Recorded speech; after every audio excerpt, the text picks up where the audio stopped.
right now we are in the midst of a major crisis, and of course, it's very difficult to make long-term predictions while you're in the middle of a storm, you know. But when the storm subsides, we will then know how much of the old architecture was demolished and disappeared, and how much of the old architecture endured and continued.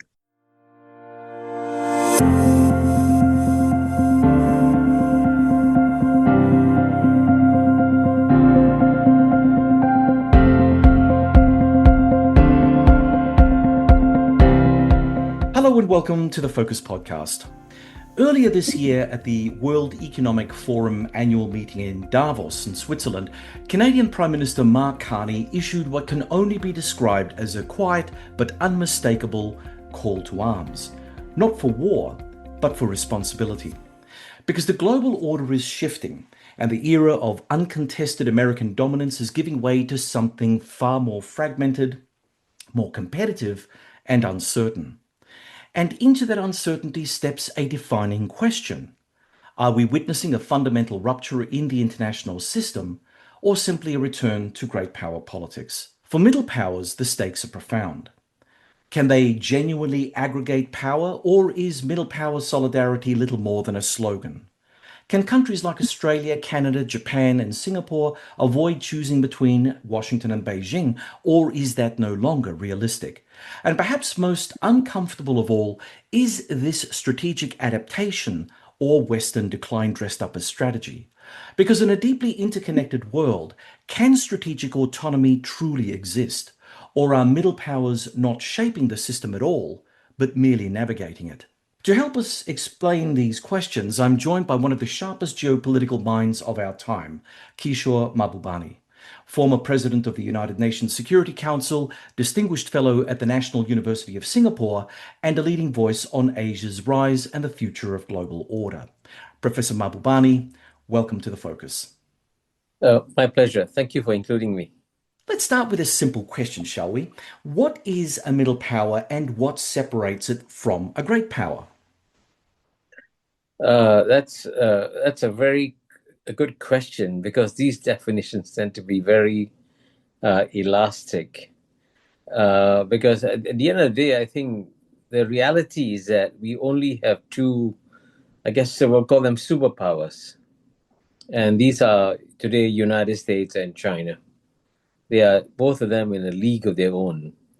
If the European Union was a combined entity and behaved like a single geopolitical actor, certainly the European Union could qualify as a superpower too, because its combined GNP is about the same size as China. But the European Union, as we know, is very badly divided and has lost its way, and so is not performing as an independent geopolitical actor. And so you have instead individual powers like Germany, UK, France, and they're now effectively middle powers in the world today.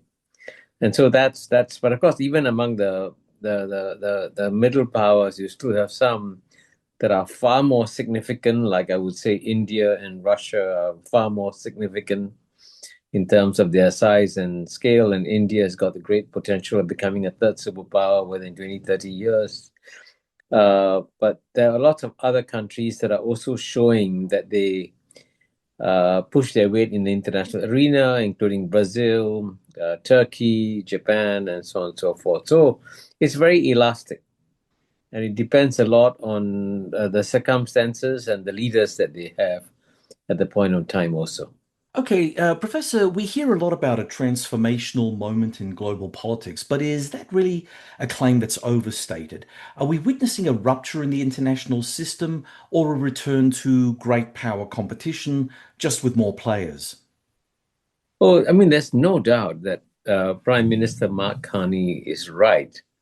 When he said in Davos that there has been a rupture, because clearly the United States has decided that it will walk away from many of the rules and institutions that were set in place in what is traditionally called the 1945 rules-based international order. So when the United States withdraws from the norms of the World Trade Organization, unilaterally raises tariffs, that's clearly a rupture from what we have seen in the past. But at the same time, Mark Carney was right, but he was actually only half right. Because the global system showed that while there was definitely a rupture, the global situation also uh, showed that there was resilience in the global system. Because at the end of the day, even though lots of people, including the IMF, the World Economic Forum, predicted that the global economy would slow down in 2025, that global trade would diminish, and countries' economic growth would be slower. Actually, in many cases, the opposite happened in 2025. In fact, the global economic growth continued. Global trade actually increased despite all the tariffs. And even a country Singapore is by far the most globalized country in the world. And if globalization was dying, Singapore would be the first country to suffer. And yet, amazingly, even though Singapore's per capita income is now about $94,000, we managed to achieve uh, 5% growth in 2025. And then we couldn't have achieved this if there had been no resilience in the global system. So that's why the picture is a complex one, and you cannot just speak in terms of rupture alone. You know, sir, we're currently seeing a lot of very interesting things happen as a consequence of the Iran war. There are a lot of people now very concerned that if this war is not going to be somehow resolved peaceably or as peaceably as possible, and the Strait of Hormuz is not opened, the fact that the strangulation of natural gas supply or liquefied natural gas supplies as well as oil it will be having a profound effect on countries like Australia, for instance. And for reasons that are not just because of the Strait of Hormuz, but because of poor planning by Australian authorities in order to uh, try to anticipate a crisis like this. I mean, after all, we are an island continent, and we behave as though international multilateralism will continue on irrespective. What do you think this Iran war is doing to shake things up? Because, I mean, you're absolutely right.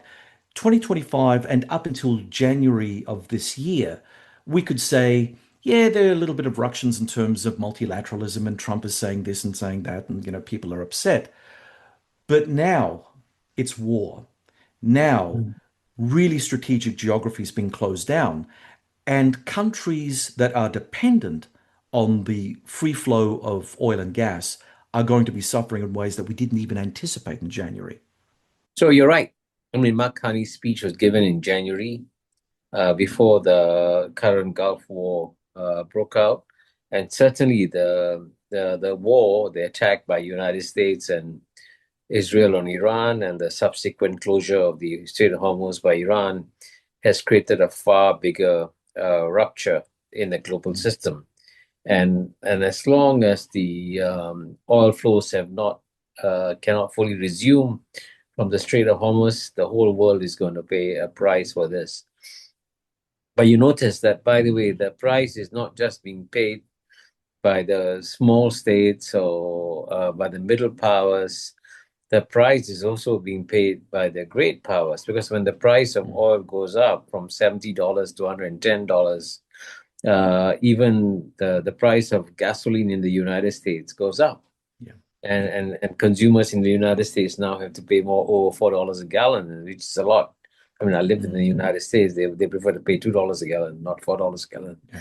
So that also has consequences, not just for the weak and vulnerable, but also for the strong. And certainly China too has got to bear the price of higher oil prices and so on and so forth. So this is something that is affecting every country in the world, and it explains I suppose, the desire of the United States to try and find ways and means of opening the Strait of Hormuz as quickly as possible. But frankly, for that to happen, at the end of the day, there has to be a political compromise on all the parties, on the part of the United States, on the part of Israel, on the part of Iran, and all the other Gulf countries should also have their own interests and concerns taken into consideration. So it'll be a complicated political process. And here, frankly, there's an opportunity for countries to exercise leadership and to try and do something about the situation. But right now, as of now, quite surprisingly, only one country has stepped forth. And if you had told me, even in January this year, that the one country that would step forth and provide the opportunity for the warring parties to meet with Pakistan, I would have been very surprised. But Yeah, Pakistan has clearly surprised everyone by providing, by the way, a very valuable service in providing an opportunity for the warring parties to talk to each other. Because as a diplomat, as someone who's been a diplomat for over 33 years in my lifetime, I know that finding face-saving ways for countries to talk to each other is actually very, very important. And Pakistan helped to provide that to everyone's surprise. this is interesting because I think that in the end, Pakistan stepping in shows an attempt by a country that was until recently not considered a traditional middle power. Yes, it had nuclear weapons. Yes, it's got a large standing army that faces off against India. In that sense, it affords the country some prestige in the world, some international prestige. But in terms of diplomacy, you're absolutely right. I don't think anyone would have actually expected it to step into the breach. But then again, one could also say, being right next door to Iran, it does have some sort of shared interest here because the Baluchis are basically divided between both Iran as well as Pakistan. So there are these interlinkages at the subnational level that make Pakistan an interested party in seeing peace happen. Yes? Yes, I mean that's precisely Pakistan's advantage, that it has been a neighbor of Iran, so for a long time, and it understands the Iranian culture very, very deeply. It also has a very large Shia population. At the same time, as you know, Pakistan has been signed a defense treaty with Saudi Arabia, and it has, in the Cold War, developed very close ties with Washington, D.C.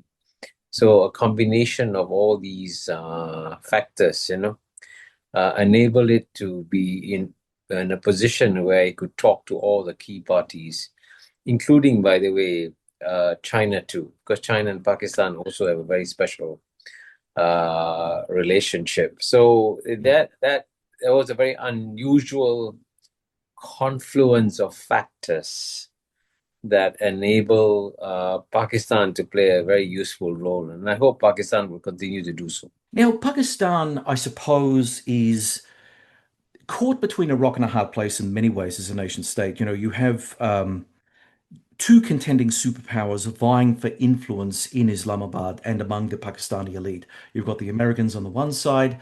Part of the Pakistani elite is very sympathetic to America. They probably want to have better relations with the United States.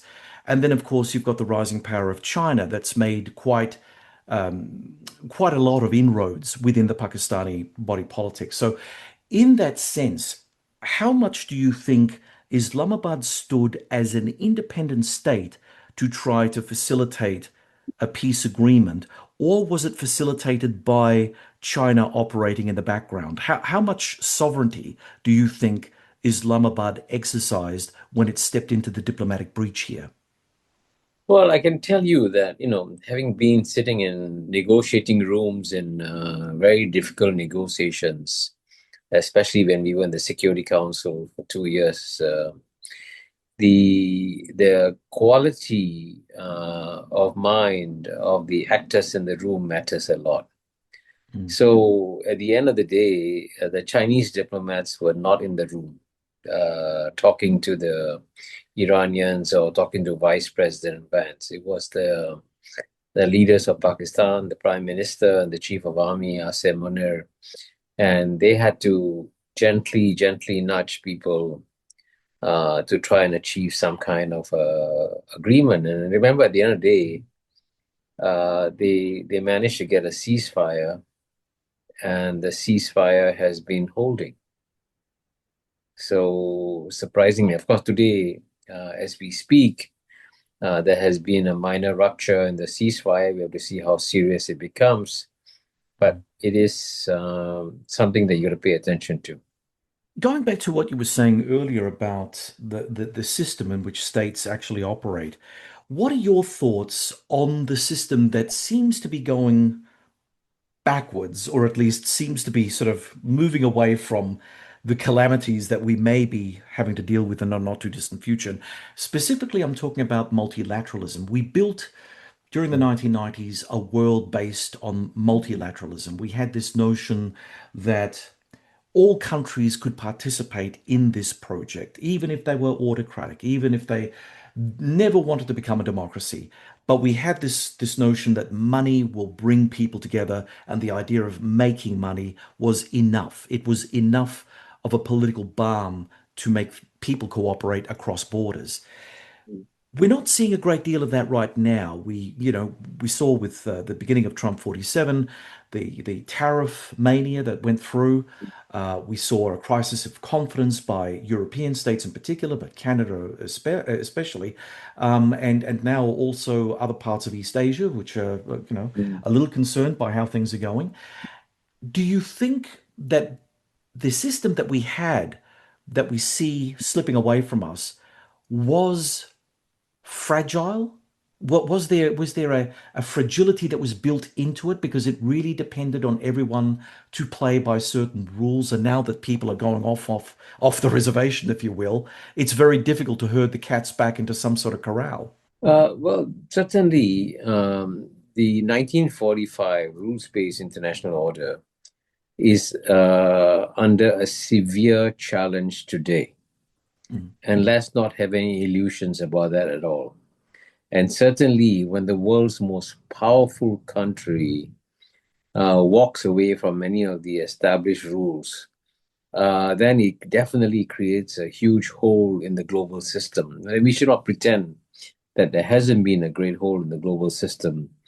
But to me, at the same time, one thing that has encouraged me a great deal is that in the past, when the United States took the lead in doing something, quite a few countries would say, okay, if the United States is doing it, it must be the right thing. Let's see whether we can support it or work along with the United States on this. And what's interesting is that there are 193 states in the world, and one of them, United States, decided to unilaterally increase its tariffs on the rest of the world, and 192 countries decided not to follow suit. And that's quite amazing Mm. that not one other country decided that they would raise the tariffs on the rest of the world. I mean, China raised tariffs on the United States in retaliation, but China didn't increase its tariffs on the rest of the world. In fact, China actually did the opposite, incidentally. It actually lowered the tariffs to zero for African countries. So I would say that right now we are in the midst of a major crisis, and of course, it's very difficult to make long-term predictions while you're in the middle of a storm, you know. But Mm. when the storm subsides, we will then know how much of the old architecture was demolished and disappeared, and how much of the old architecture endured and continued. And to me, so far, there are encouraging signs that most countries in the world want to carry on with the 1945 rules-based international order. And as you know, actually, what's significant is that many countries and regions have actually stepped up free trade agreements over the last year, 14 months or so. And so EU concluded its free trade agreement with Mercosur, with India, with Indonesia, and other countries have also stepped up their bilateral free trade agreements. In fact, deepening their partnerships, just as Singapore has done with Australia and Yeah. Singapore has done with New Zealand. We're not cutting ourselves off. We are actually forging deeper partnerships with our neighbors and our friends. With the international order being as it is, I mean, some pessimists out there would say that it's actually quite a mess. And yes, you're right. I mean, we need to wait for things to settle down before we can start seeing what we can salvage of the old system, if there is anything left. But if we assume that we can salvage, say, 90% of it over a period of time, and say the Americans don't recover, or at least don't go back to a pre-Trump 47, or should I say, a pre-Trump 45 period. Can the rest of the world function without the United States? And if that were to be the case, if America is all for America first and refocuses on the Western Hemisphere, what will that mean for a country like China? Because China is not a power as, someone from North America or Europe would understand it to be. It's very defensive in nature. Its military is actually set up around concentric circles to exercise power close to its shores, but it doesn't have like, an equivalent of airborne power like the United States. It doesn't, its navy doesn't cruise around the world and force people into submission like the United States can and arguably has. So with Chinese power being exercised in a very subtle manner, can they actually slipstream into the role that the United States once had, assuming that the United States vacates permanently? Well, I'll give you a two-part answer. First part, I don't think the United States is going to vacate the global scene. I Okay. mean, there are some aspects of the global order the United States is walking away from, but there are many other parts to which the United States is adhering to it. And by the way, the United States is still engaging the rest of the world. And of course, in the next few weeks, if all goes well, we will see a very significant meeting between President Trump and President Xi Yeah. Jinping in China. So I think that, so it shows you that many aspects of the international order are still carrying on. Now, of course, there's no question, I don't often agree with the economists, but the economists did say that the current Gulf War has helped China certainly significantly, and that's true, it's a fact. I mean, Mm. many countries now find China to be a much more predictable actor to partner and work with than the United States is today. So that, in that sense, has helped China. But in the case of China, it's important to remember that China is always playing the long game, Mm. and it is not in any hurry just to take advantage of whatever short-term opportunities may have arisen as a result of the current disruptions. And in their case, clearly they want to see China grow and become strong, but they certainly don't want to replace the United States' role as the global policeman of the world. I mean, that's Mm. as you indicated in your question, that's not on their minds at all. They're not. That's not their goal. They realize that every day they hold a country of 1.4 billion people together and continue growing it is a miracle. They are very much focused on their domestic development, and of course, they need a benign, facilitating global order for them to grow, and for them, they've had it so far.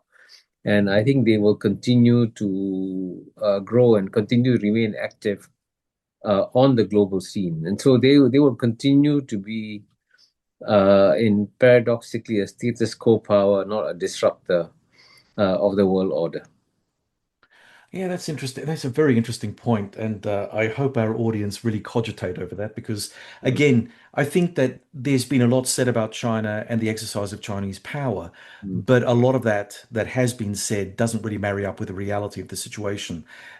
Here in Australia, I think that we are quite well aware that China poses a threat, but it's not the sort of threat that we understand it to be. I think it's certainly an intelligence threat. It's certainly a threat that can cause problems for our politics through influence operations. But as a military threat, it's a military threat only insofar as we see everything through American eyes, but mm. not as an independent entity throwing its weight around. Yeah. I think since you brought it up, I think the Mm. country that is going to have the greatest amount of difficulty adjusting to this new world in some ways is Australia. Yeah. Because I think Australia, in some ways, has quite often put all its eggs in one basket. We Uh, always do. I- and so clearly you thought that as long as Australia had a solid relationship with the United States, it would be fine and everything would be Yeah. okay. But you notice that most countries in Asia have decided that they want to have good relations. For example, in Southeast Asia, ASEAN countries, they want to have good relations with the United States and they will keep their good relations with the United States, but they'll also ensure that they keep equally good relations with China. And of course, that's going to take some effort and understanding on the part of Australians. How do you get along with China? And Australia has survived and done very well in a period when you have seen 200 years of Western domination of world history. Now, the 200 years of Western domination of world history is coming to an end. You're seeing the return of Asia and the 21st century, as a book behind me says, will be the Asian 21st century. And just as an aside, so that I think an Australian should know this, while Australians still seem to believe that the West will dominate the world, when my book, The Asian 21st Century, came up, I asked my German publisher, Springer Nature in Germany, what is your target? How many downloads should we aspire to get? It's a free book, open access book. And the German publisher told me that if we get 20,000 downloads, it would be a very good result. But instead of 20,000 downloads, there have been 4.2 million downloads of the book. And you gave it away. You gave it away. Give it away. Very generous, sir. I'm very happy that there have been 4.2 million downloads of this book in 160 countries, because that's like a tangible signal that the world is psychologically preparing for an Asian century. Whereas most Australian minds remain deeply mired in the past and cannot conceive of a world which is not dominated by the West. And I always speak as a friend of Australia, trying to help Australia out by saying, hey, get ready for a very different world. And in which, by the way, how you speak to and how you treat your Asian neighbors matters a great deal. And I found it very strange that Australians felt that they could lecture China. That's absurd. It's absurd. Yeah. Don't you know your place in the world? No country in Southeast Asia, not even a country like Indonesia, with a population which is 10 times bigger than Australia, lectures China. And here's this small country, and I also said in a long article I wrote about Australia's destiny in the Asian century, you'll be left beached, as a remnant of Western power, when Western power would have receded significantly from this region. So, you got to learn to adapt and change. And I'm surprised there are so few Australian voices saying, hey, the world has changed and we must adapt. And that I'm surprised not more Australians are doing.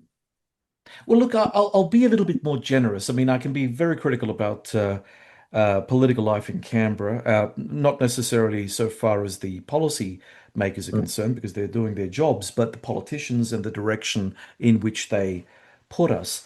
But I will say that there is some hope for us, although not necessarily in the way that one would expect. I mean, I see that, we're starting to now reach out, at least from a security perspective, to the Japanese. We've been doing that very slowly over a longer period of time. That shows that at least a former enemy of Australia in our region is now a central pivot point for Australia, especially at a time where US commitments are, well, questionable, at least under Trump 47. And again, we could also see a similar situation with regard to our relations with South Korea. I can only see a situation where those kind of relations will grow because we all share the sense that we need to cooperate.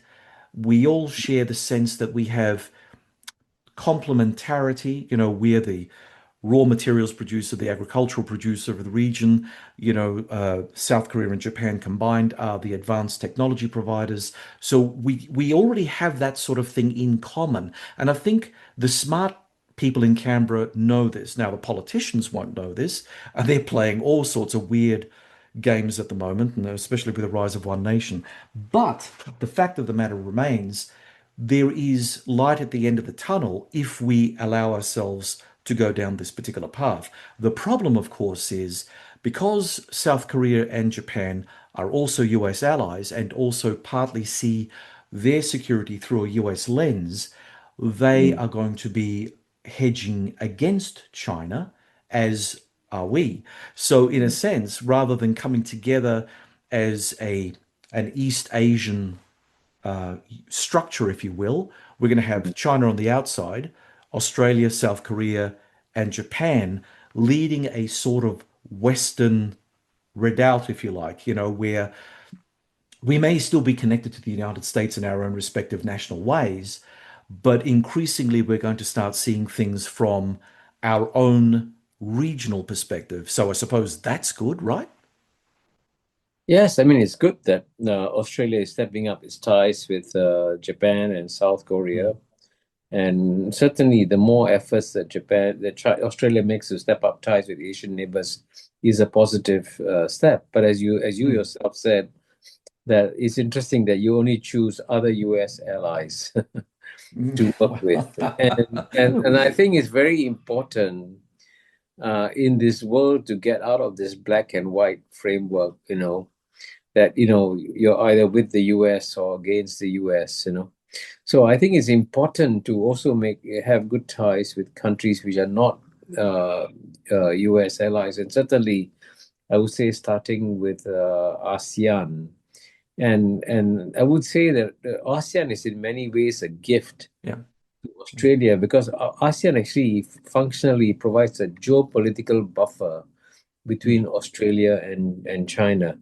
And if this buffer holds together, and it's actually a miracle that ASEAN has now held together for almost 60 years, Yeah. it provides a very valuable, opportunity for Australia to build bridges to China through the ASEAN countries too. So the you got to, in many ways, step out of this mindset that you got to be on with one side or the other, but actually learn to work with everyone in this new Mm. world that is coming. And I thought, in many ways, this is what the Europeans, as you know, now finally trying to do. They realize that they have Yes. to diversify their options and look for new opportunities, and that's what all countries are doing. And of course, Canada is trying to do that.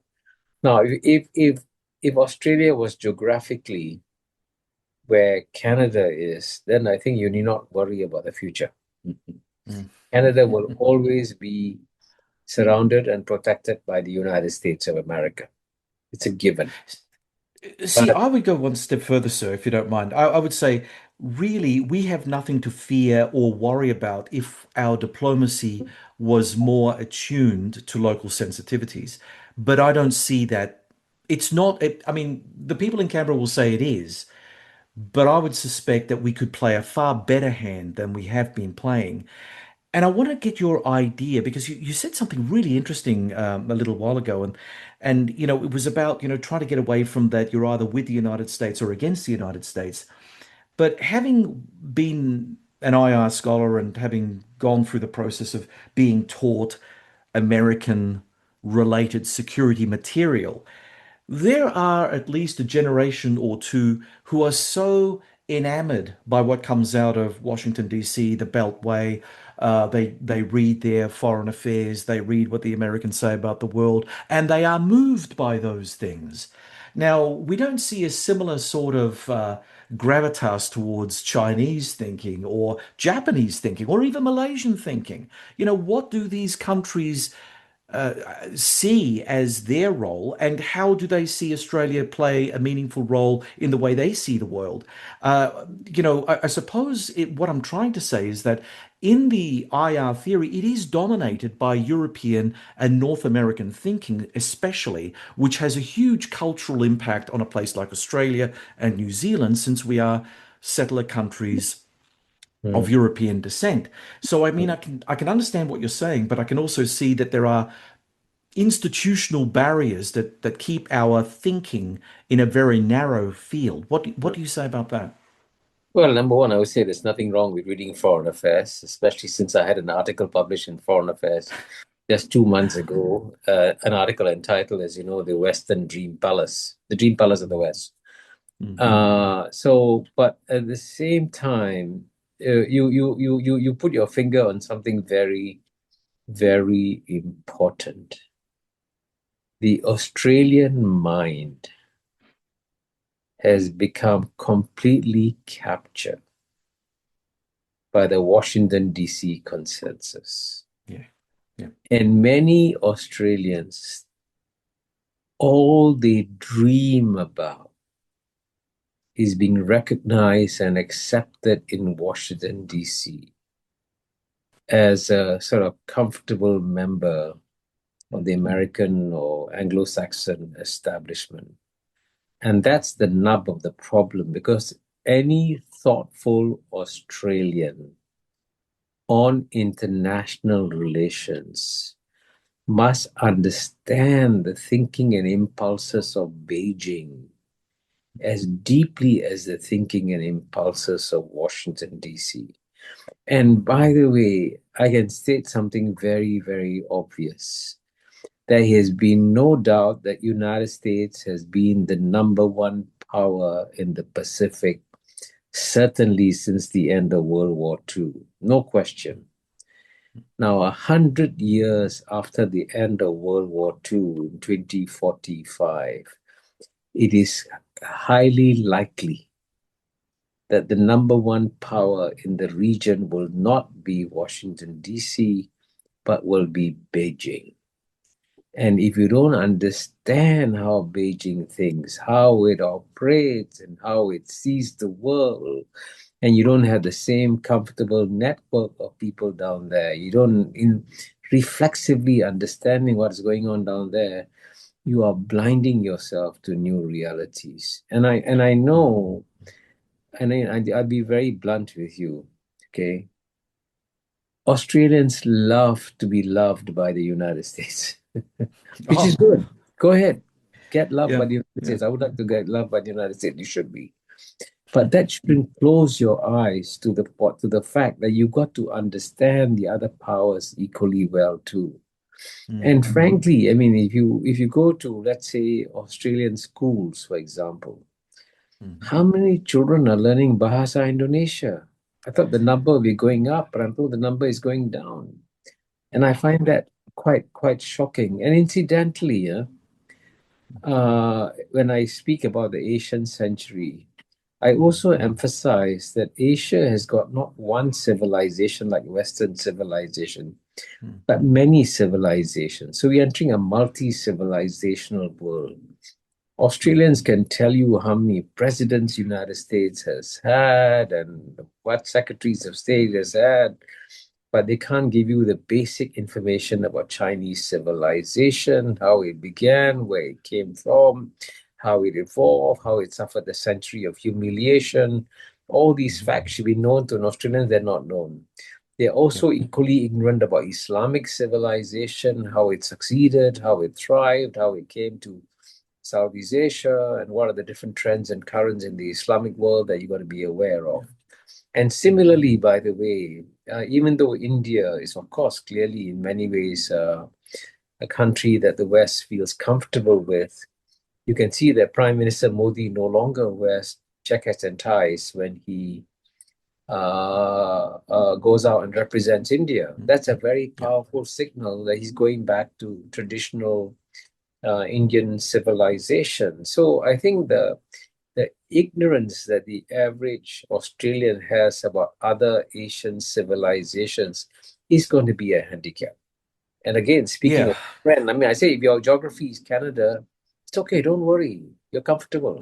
But your geography is not Canada. And remember, the most important thing that anyone who thinks about geopolitics must realize that geopolitics is a combination of two words, Mm. geography Geography and and politics. politics.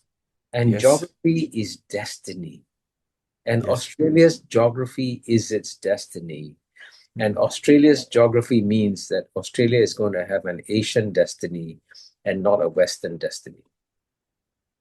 Oh, Professor, I'm so glad that you said that because I was about to jump on the whole language program situation here in Australia. There was a time in the 1990s where the government was putting a lot of emphasis on, language programs, Bahasa Indonesia and all other major Asian languages. And then, of course, we get a few other governments down the track, their priorities shift and go elsewhere, go to traditional Australian settings. It's all about the United States and Europe, and we forget all about Asia again.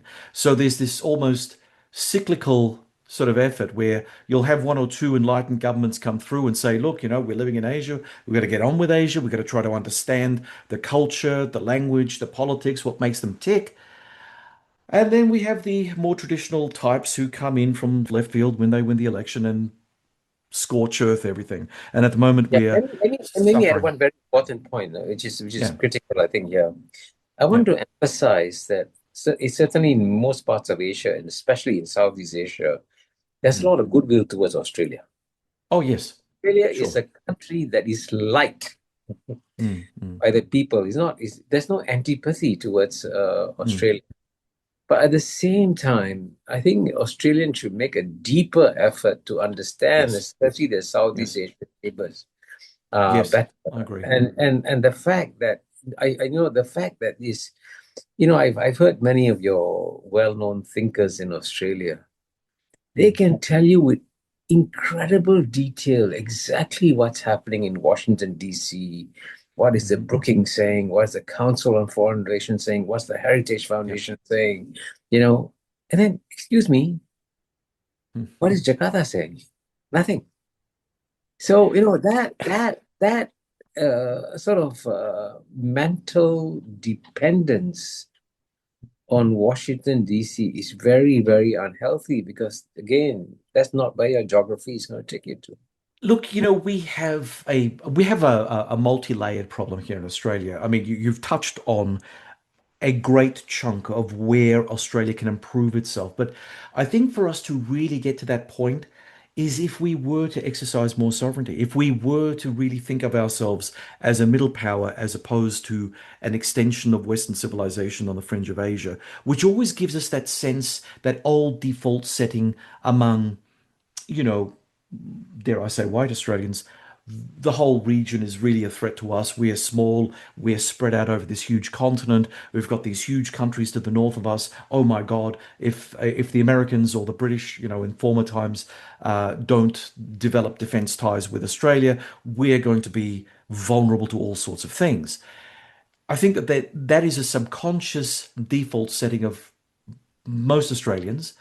It's sad to say this because it doesn't have to be that way. And yes, we are well regarded in the region, but we could do so much more.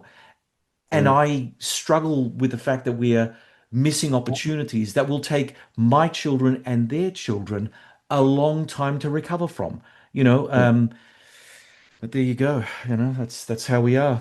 Mm. You're listening to the Focus Podcast. I'm John Bruni, and today we're speaking with Kishore Mahbubani on the role of middle powers in what many are calling a post America age. If you're finding this conversation valuable, don't forget to subscribe, share, and join in the discussion.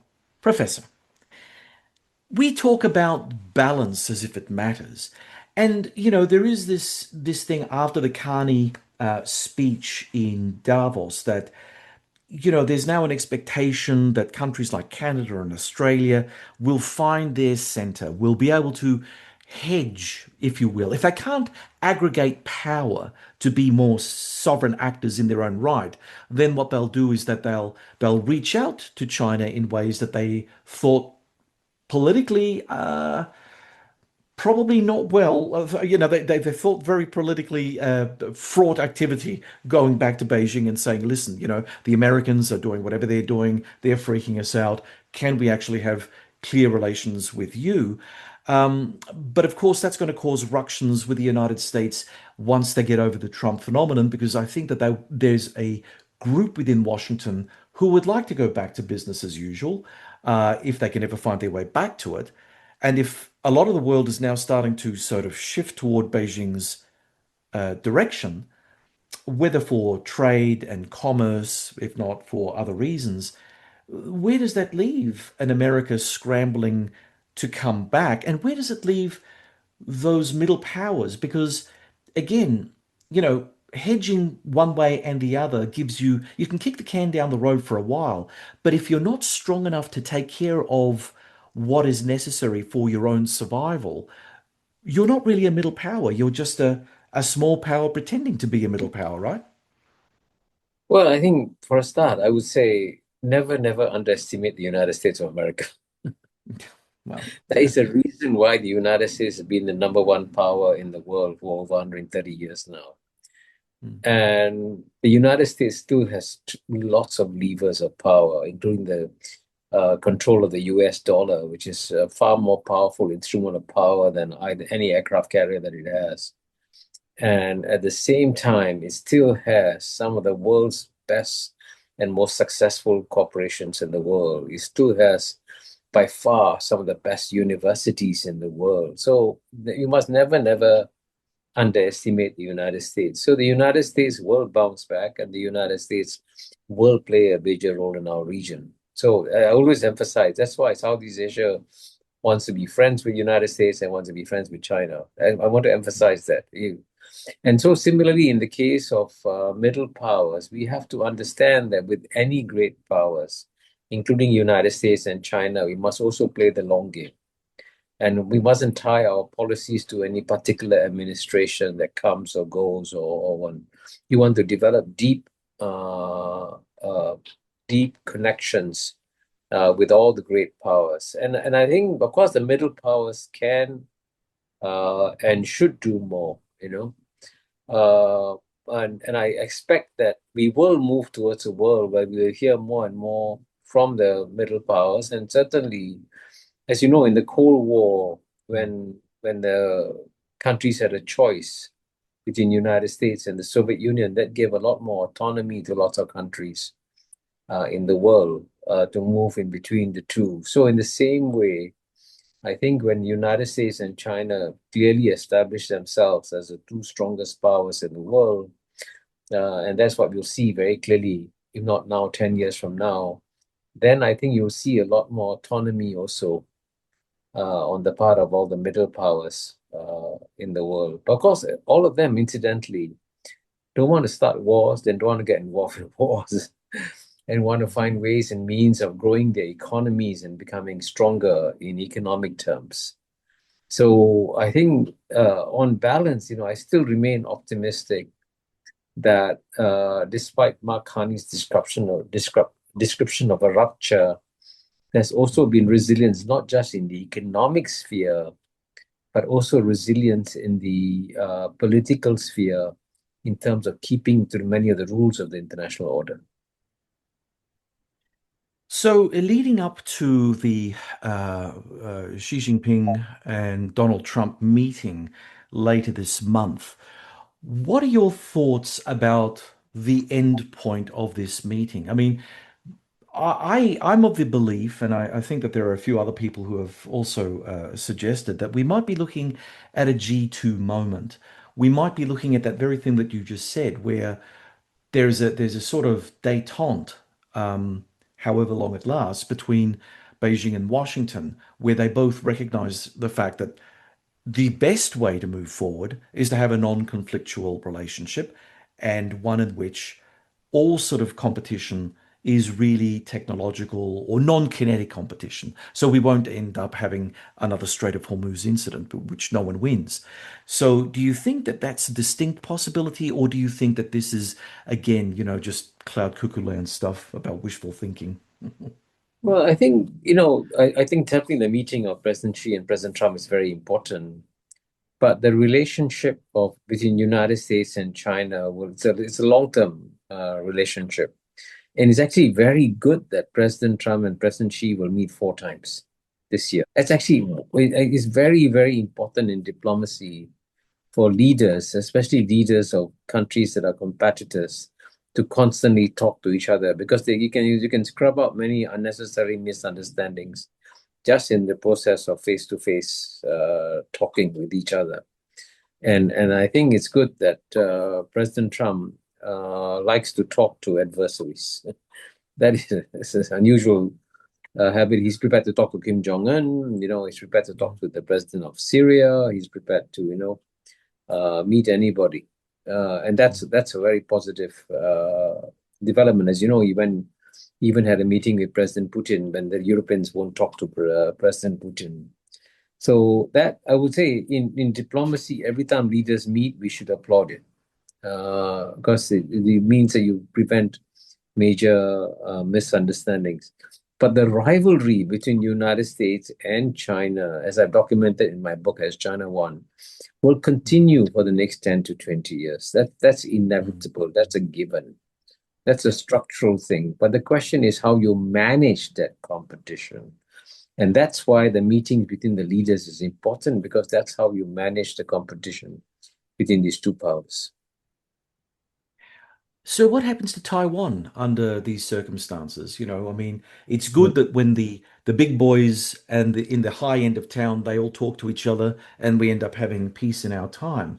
But there's going to have to be a price at some point, and Taiwan, I would imagine, would be Xi Jinping's price for having a détente with the Americans moving forward. Well, I mean, the important thing about Taiwan is, first of all, we must all understand the history. And from China's point of view, Taiwan was always part of China. And the last mission of any leader of China is to ensure that eventually there's reunification between Taiwan and China. Now, eventually doesn't mean tomorrow. And it's funny, it's all the Anglo-Saxon writers have in some ways projected their own sense of history onto China and believe that China is in a great hurry to take over Taiwan today or tomorrow. But remember, the Chinese, as I emphasize, always play the long game. And the first question they ask themselves is time on the side of China or is time on the side of Taiwan? If you wait 10 years, will more countries recognize Taiwan? No way. In fact, when I was in Taiwan, I gave a talk to the Taiwanese. And I said, you're so lucky that you have a passport that says Republic of China. Republic of China means that China is one country, right? That's what a Republic of China passport stands for. I said, if you throw away your Republic of China passport and you replace it with a Republic of Taiwan passport, you know what it means? It means that the Taiwanese who today can visit 190 countries will be lucky if they can visit 5 countries. They'll be isolated from the world. Nobody's going to recognize the Republic of Taiwan passport. Nobody. So you can see, therefore, that time is on China's side. And I thought what was very significant was the meeting between President Xi and the leader of KMT in China a few weeks ago. That was a remarkable meeting that the Anglo-Saxon media didn't pay attention to.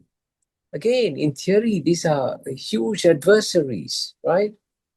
Can you imagine a meeting between Israel and Palestine taking place today in a where they talk to each other? And yet the divisions between China and Taiwan are equally deep and powerful. And yet they can talk to each other.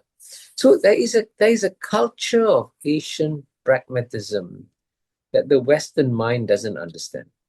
I think it's because we have securitized our diplomacy for generations. We do tend to see things that are in the realm of diplomacy from a security perspective. We always let ourselves think about the worst possible outcome and prepare for that possible outcome by, ensuring that we have enough military forces to meet a potential threat coming from wherever. If that were not the case, we probably would have better relations with a lot of countries that we currently don't have good relations with. But the securitization of foreign policy and our understanding of it, I think, is probably one of our biggest problems. I agree. You've got to sort of learn to see the world through Asian eyes to some extent. And there is a much more of a zero-sum mentality in the Western mind than there is in the Asian mind. The Asian mind is quite used to seeing contradictions, different points of view, and dealing with people who are absolutely different from them and not similar to them. Whereas in the Western tribe, you feel comfortable talking to members of the Western tribe and not comfortable talking to members outside the Western tribe. That's something that would be good for Australians to, learn to do, be better at. Now we've said all of this, I want to go back to the Iran war because well, since the 1979 revolution and all the international sanctions that have been piled onto that state, Iran has been technically taken out of the normal international structures. But now it has exercised power in spite of the fact that it has been so isolated. And it now controls, at least however temporarily, the Strait of Hormuz, basically holding the whip hand over the world and international commerce. How has this actually shifted Iran's position in the international system? Is it a great power now? I mean, there are some people, Robert Pape from University of Chicago, who suggests that Iran now is the fourth largest power because it's taken this chunk of geography and it's not letting it go. And if it does let it go, it'll let it go for a huge price that we're all going to be feeling very uncomfortable with. So where is Iran in the system? It's been on the outer for such a long period of time, but it's now front and center of every major newspaper and social media headline. So yeah. Well, I would give a two-part answer. In part one, I would say Robert Pep is jumping the gun. There's no question that Iran's ability to control the Straits of Hormuz has significantly increased its bargaining leverage in international relations. No question whatsoever. But it would be an absolute mistake for the Iranians to think that control of Strait of Hormuz is going to solve all the many other problems that they have. In fact, the Iranian government has made many serious strategic mistakes. And for example, by not developing its economy. So if I meet an Iranian and tell them we should have followed Deng Xiaoping's advice, hide and bide, take a low profile, focus on developing your economy because the Iranian economy is in really, really bad shape. And if Iranian was a superpower, its currency wouldn't become like water today in the way that it has become. So I think it's an absolute mistake for anyone to say that Iran is anywhere near becoming a great power, and it's got a lot of things to fix in its own country before it can play a more meaningful role on the world stage. But on the other hand, I also had in part two of the answer that the other aspect of Iran you must never forget is that Iran also represents Persian civilization, which has been around for 3,000 years. And Yeah. what's remarkable about this Persian civilization is that it has gone through many near-death experiences and always emerged out of it stronger. Even as recently from 1980 to 1988, Iran, with almost no military, successfully fought off an invasion by Saddam Hussein from Iraq that was supported by both the United States and the Soviet Union. So, I mean, the resilience of Persian civilization is a factor that has to be taken into consideration also. And here too, frankly, many of the European powers who could have helped to play a bridging role between Iran and the United States failed to do so. And certainly they should have protected the agreement that President Obama signed with Iran, the JCPOA agreement, because I heard a podcast recently where John Kerry said on the record that when the first Trump administration was thinking of withdrawing from the JCPOA, the Israeli intelligence told the US not to withdraw because the JCPOA was working. Yes. So, in fact, the West has been walking away from agreements with Iran, and that is also a large part of the reason why the Iranians remain very suspicious of the rest of the world. The West hasn't kept agreements with them. Okay, well, that leads me to the next thing, and that is the Ukraine war fundamentally has weakened Russia, but has it weakened it so much so that it is no longer considered a major power? I mean, it's struggled to achieve decisive military outcomes against Ukraine, and it's faced setbacks abroad, most recently in Africa. Can Russia still be considered a great power today, or is it increasingly a large nuclear armed middle power? Well, I would say don't underestimate Russia. Again, don't forget, at the end of the day, a country with all the nuclear weapons that Russia has, which, by the way, Russia can destroy the whole world if it wants to, incidentally. You got to treat it with some respect. And I know I've always said several times openly, there is no question that the Russian invasion of Ukraine was illegal, and it was right for the international community to condemn Russia's invasion of Ukraine.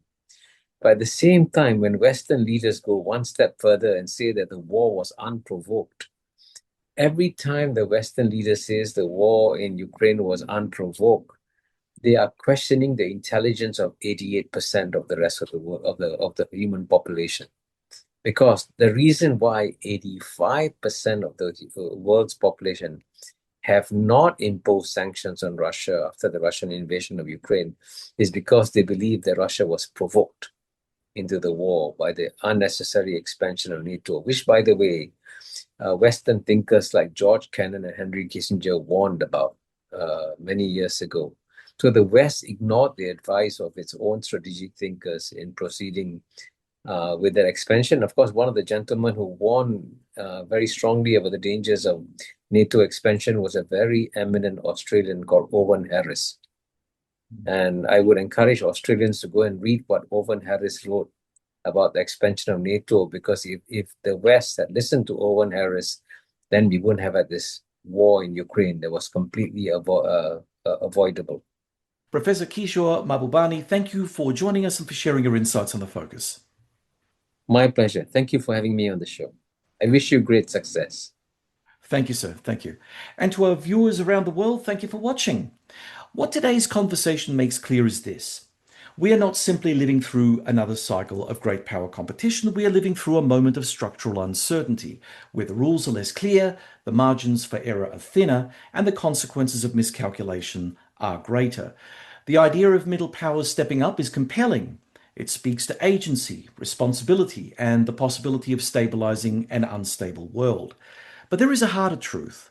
Middle powers do not operate in a vacuum. They operate within a system that's still shaped overwhelmingly by large powers. So the question isn't just whether middle powers can lead, it's whether they are willing to accept the risks that leadership demands, when their room to maneuver is constrained and the cost of miscalculation is rising. Because in a world of deep interdependence and intensifying competition, survival may not be enough. At some point, middle powers will have to decide, do they shape the system or are they shaped by it? And now on to questions for our audience. Are middle powers capable of shaping the global order or ultimately constrained by major powers? Can countries like Australia balance China and the United States long term, or is a choice inevitable? Is the rise of middle power strategy a sign of balance or breakdown? Let us know your thoughts in the comments section below. If you enjoyed this discussion, please like, subscribe, and share the episode. My thanks to the producers of The Focus, Neil Smart and Lynn Sear. From Adelaide, South Australia, I'm John Bruni, and you've been listening to The Focus Podcast.